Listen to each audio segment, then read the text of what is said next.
안녕하세요. POT 수기운동 연구소입니다. 오늘은 우리가 매일 사용하고 있지만 그 중요성을 잘 인지하지 못하는 엄지발가락에 대해서 소개하도록 하겠습니다. 사람은 평생 약 15만 킬로미터 이상을 걷는다고 합니다. 이는 지구의 3바퀴 이상 도는 거리입니다. 이 긴 여정 동안 엄지발가락은 우리 체중을 지탱하고 균형을 유지하며 앞으로 나아갈 수 있도록 안정성을 유지하고 있습니다. 또한 발반사요법에서는 엄지발가락은 뇌와 연결된 아주 중요한 반사구로 설명하고 있으며 자연치유 관점에서도 전신건강과 밀접한 관련이 있다고 보고 있습니다. 오늘 해부학적인 구조와 그 다음에 발반사구 이론, 자연치유적인 관점에서 엄지발가락의 중요성을 설명해 드리도록 하겠습니다. 그럼 엄지발가락에 대해서 한번 설명할 건데 엄지발가락은 의학적으로 무지, 할루스라고 부릅니다. 5개의 발가락 중 가장 크고 강하며 걷기와 균형 유지에 가장 중요한 역할을 합니다. 엄지발가락은 단순히 체중을 지탱하는 것뿐만 아니라 우리 몸의 중심을 잡아주는 그리고 또한 앞으로 나아갈 수 있는 추진력을 만들어냅니다. 만약 엄지발가락이 없다면 정상적인 보행은 매우 어려워질 수 있습니다. 실제로 엄지발가락 기능이 저하된 사람들은 걷는 속도가 느려지고 쉽게 피로감을 느끼는 경우가 많습니다. 엄지발가락의 인체 해부학을 보면은 엄지발가락은 2개의 발가락 뼈로 첫 번째는 중족골 구성이 됩니다. 주변에서는 이제 굴곡근, 신전근, 내전근, 외전근이 위치하고 있으며 다양한 움직임이 가능합니다. 특히 엄지발가락 아래에는 이제 종자골이라는 작은 뼈가 존재하고 있는데 이 구조는 충격을 분산시키고 힘을 전달하는 효율을 높이는 역할을 합니다. 해부학적으로 매우 정교한 구조를 가지고 있기 때문에 작은 변형만으로도 우리 무릎과 골반, 허리까지도 영향을 받을 수가 있습니다.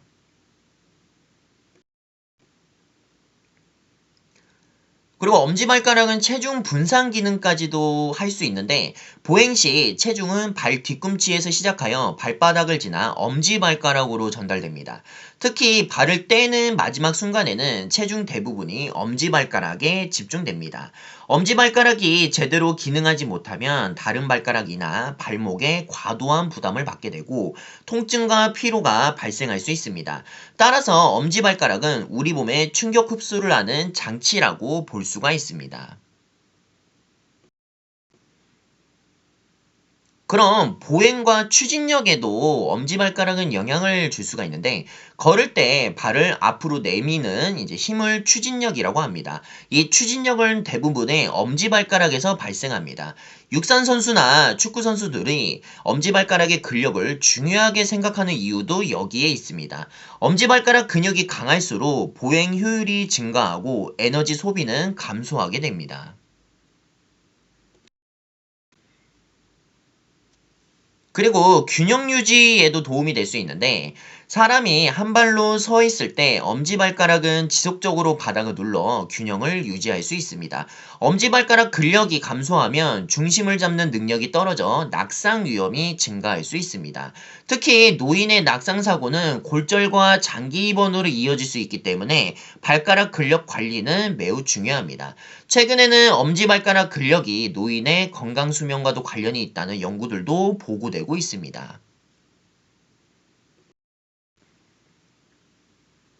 엄지발가락과 자세에 대해서도 한번 살펴볼 수가 있는데 발은 건물의 기초와 같습니다. 기초가 흔들리면 건물 전체가 흔들리는 것처럼 발의 정렬이 무너지고 무릎과 골반, 척추에도 영향을 미칩니다. 엄지발가락 기능이 저하되면 체중 중심이 바깥쪽으로 이동하게 되고 이로 인해 오다리나 무릎 통증, 허리 통증이 발생할 수 있습니다. 그럼 발반사구란 무엇일까요? 발반사구는 발의 특정 부위의 신체 기관과 연결된다는 보는 건강관리 이론입니다. 발에는 약 7,000개 이상의 신경 말단이 분포하고 있어 다양한 감각 정보를 뇌로 전달할 수 있습니다. 발반사구는 이러한 특성을 활용하여 몸의 균형을 돕고 건강관리에도 활용될 수 있습니다. 영상을 하나 볼 건데 발 반사구 지압을 할 때 우리가 네 방향으로 지압을 할 수 있습니다. 처음에 등 쪽, 갓 쪽, 그 다음에 안쪽 부분 지그시 밀듯이 너무 강하게 하지 않고 지그시 밀듯이 지압을 합니다. 그 다음에 앞쪽 특히 앞쪽 부분은 발바닥 부분은 우리가 대뇌와 소뇌 부분이 존재하고 있습니다. 그 다음에 경추 부분 목과 같이 함께 반사구가 존재하고 있기 때문에 그 부분도 같이 지압을 진행해 주시고 마지막에는 좀 쓸어주는 방법으로 진행할 수 있습니다. 그다음에 엄지손으로 이제 마지막으로 지그시 눌러주는 방법으로 마무리하는데 이러한 이제 지압 방법, 총 이제 엄지발가락 내면을 기준으로 해서 지압봉을 사용하여 자극을 진행하면은 좀 더 효능이 있습니다. 그래서 엄지발가락의 이제 반사구에 대해서 볼 수 있는데, 발반사 요법에는 엄지발가락 전체를 뇌와 연결된 반사구라고 설명을 합니다. 그래서 특히 엄지발가락 끝부분은 대뇌와 관련된 부위로 알려져 있습니다. 그래서 공부를 많이 하거나 전신적 스트레스를 받은 사람들에게 엄지발가락 마사지는 권장하고 있습니다. 마사지 후에 편안함을 느끼는 사람들도 많이 늘어나고 있습니다.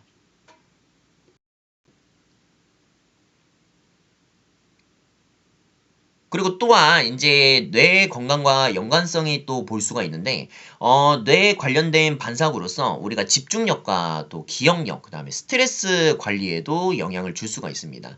그렇기 때문에 우리가 이런 뇌 건강에 연관된 우리 엄지발가락을 네 방향으로 아까 보여주듯이 지그시 지압을 한다면은 좀 더 효능이 있기 때문에 그 점도 참고해 주셔서 지압을 진행해 주시면은 도움이 되실 것 같고, 특히나 이제 시니어층들이나 수험생분들, 그다음에 직장인분들에게도 매우 유용하게 사용할 수 있는 건강 방법이기 때문에 그 점도 참고해 주셨으면 좋겠습니다.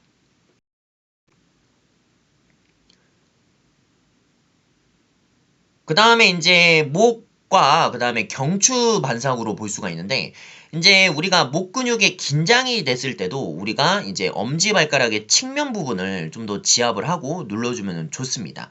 그렇기 때문에 우리가 목은 이제 주로 엄지발가락의 시작 부분, 네, 위치하고 있고, 그 다음에 그 옆에 부분, 이제 경추 부분까지도 같이 이렇게 밀어주면 좀 더 효능이 있습니다. 그 다음에 어깨에 결림이 있을 때에는 우리가 이제 승모근 부분도 있는데, 그 부분을 이제 그 발가락, 다른 발가락 쪽에 부분에서 눌러주면 좋은데, 여기서 말하는 이제 어깨 결림은 우리 목과 그 다음에 어깨 부분 같은 경우에도 더부신경이 함께 지배하게 됩니다. 그래서 이제 목비근, 그 다음에 상부 승모근 같은 경우 같은 신경인데, 우리가 이제 목이 많이 뻣뻣해지고 그다음에 목 손상이 있을 경우에도 같은 신경을 지배하는 상부 승모근 쪽에서도 영향을 받습니다. 그래서 어깨 결림이 또 생길 수도 있고 그렇기 때문에 우리가 지압을 할 때도 목 부분을 좀 더 풀어주고 그다음에 대뇌 부분, 우리 엄지발가락의 반사 부분을 좀 더 풀어주면은 어깨 결림도 완화되는 효과가 있기 때문에 그 부분도 참고해 주셨으면 좋겠습니다. 그리고 이제 자연 치유력이란 무엇일까요? 이제 자연 치유력은 우리 몸이 스스로 균형을 회복하는 능력을 말합니다. 그래서 상처가 나면은 피부가 회복되고 감기에 걸려도 시간이 지나면서 회복하는 것이 자연 치유력의 예시입니다. 충분한 수면과 운동, 건강한 식습관, 그다음에 자연 치유력을 높이는 중요한 요소입니다.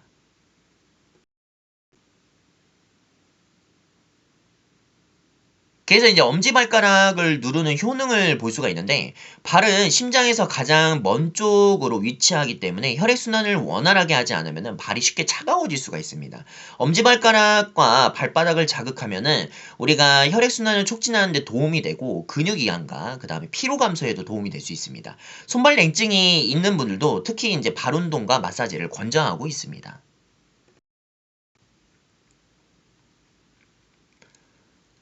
그래서 우리가 이제 산소 공급 또한 이제 해당이 되는데, 우리가 발은 수많은 이제 감각 기능들도 모여 있습니다. 그렇기 때문에 우리가 이제 산소 공급과 이제 노폐물 배출, 이제 회복력 향상까지도 이제 볼 수가 있습니다.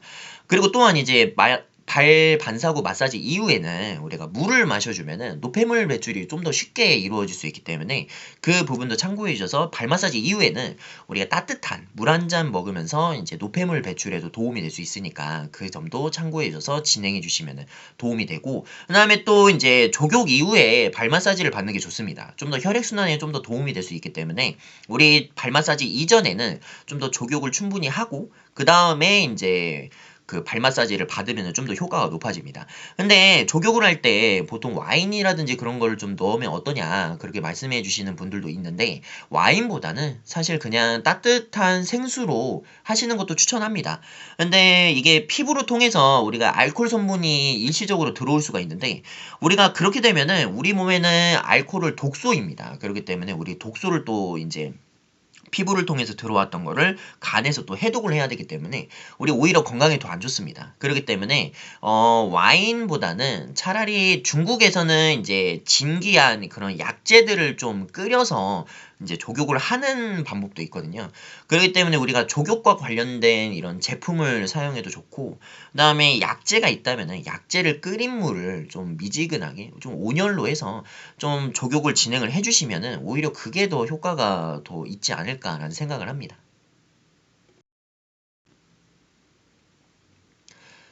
그래서 이제 신경 자극의 효과를 또 볼 수가 있는데, 발에는 이제 수많은 감각 수용기들이 존재를 합니다.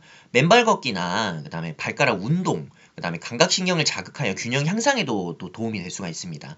이는 특히 이제 노인의 인지 기능과 그다음에 신체 기능 유지에 긍정적인 영향을 줄 수가 있습니다. 노인의 거의 퇴행성 신경성 질환 중에 제일 심각한 거는 암보다 무섭다는 치매에 해당이 됩니다. 그렇기 때문에 지금 현재 제가 예전에는 치매가 거의 5분의 1 전 국민의, 그러니까 보호자분들까지 포함해서 이 관계되신 분들이 5분의 1 정도 된다라고 나오는데, 그렇게 되면은 보통 1,000만 명이 넘어가겠죠?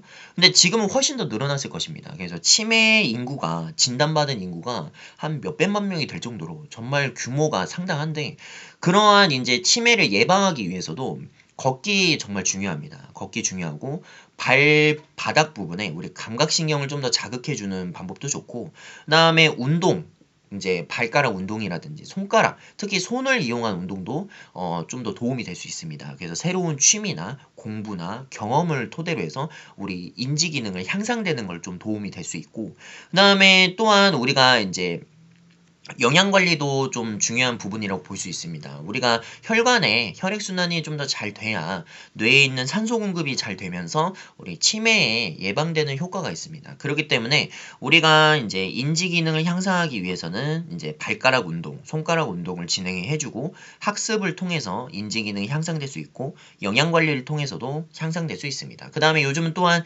인지 프로그램도 많이 나오기 때문에 그런 인지 프로그램을 좀 더 활용을 한다면은 인지가 좀 더 증가되는, 좀 더 증진되는 효능이 있기 때문에 그 부분도 참고해 주셨으면 좋겠습니다. 그래서 이제 엄지발가락이 이제 변형되는 질병을 볼 수가 있습니다. 우리 변형되는 질병 중에서는 무지해반증이 볼 수가 있는데, 무지해반증은 발가락을 바깥쪽으로 휘어지는 질환을 말합니다. 주로 하이힐이나 좁은 신발, 악호가 좀 좁은 신발이겠죠? 유전적인 요인에 의해서 발생합니다. 증상이 심해지면은 걷기가 힘들고, 그 다음에 무릎과 허리 통증까지도 이어질 수 있으며, 그 다음에 또한 퇴행성 관절염, 이제 발가락에도 퇴행성 관절염이 생길 수 있는데, 그런 부분과 발 통증까지도 이어질 수 있고 나중에 보행의 이상까지도 나타날 수가 있습니다.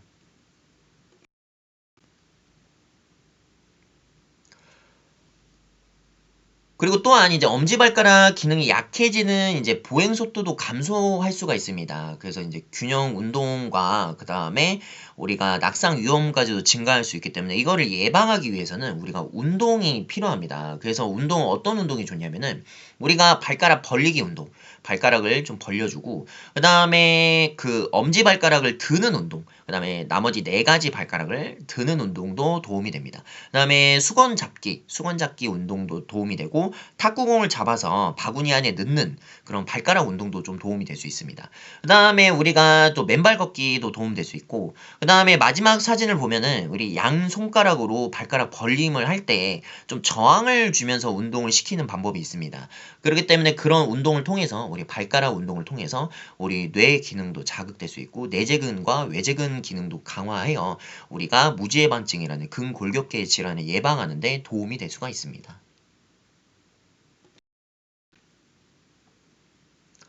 그리고 이제 셀프 마사지가 있습니다. 엄지발가락 끝부분을 5초 정도 눌렀다가 1, 2초 정도 천천히 풀어줍니다. 그 후에 관절을 부드럽게 돌려주면서 발가락 관절 전체를 스트레칭을 합니다. 과도한 압력은 편안한 강도로 시행해 주는 것이 좋으며 너무 강하게 하지 않는 것이 중요합니다. 그래서 이제 시니어 건강과 엄지발가락에 대해서 볼 수 있는데 65세 이상이 되면은 노인에게는 낙상의 위험성이 제일 큽니다. 그래서 낙상 예방 운동도 진행을 해주면서 특히나 이제 내재근과 이제 외재근 운동도 같이 진행을 해주시면 도움이 됩니다. 그래서 엄지발가락 근력은 이제 균형 유지 능력과 밀접한 관련이 있습니다. 따라서 발가락 운동과 걷기 운동은 우리 건강한 노후를 위해서 좋은 습관이 될 수가 있습니다. 그래서 이제 독립적인 생활과 균형 능력 향상, 낙상을 예방하기 위해서는 우리 발가락 운동을 꾸준하게 진행을 해주셔야 됩니다. 결론입니다. 오늘은 우리는 엄지발가락의 단순한 발가락이 아니라 체중 지지, 균형 유지, 추진력 생산, 그 다음에 자세 조절에 중요한 역할을 한다는 사실을 이제 설명드렸습니다. 또한 이제 발반사구와 자연 치유적인 관점에서도 건강관리에 활용되고 있음을 한번 소개를 해드렸습니다. 이제 건강한 발은 건강한 삶의 시작이라고 합니다. 오늘부터 하루 5분 정도 이제 엄지발가락 운동과 마사지를 실천한다면 더욱 건강한 생활을 만들어 갈 수가 있을 것입니다. 오늘 영상이 좋으셨다면 구독과 좋아요도 부탁드리겠습니다. 시청해주셔서 감사합니다.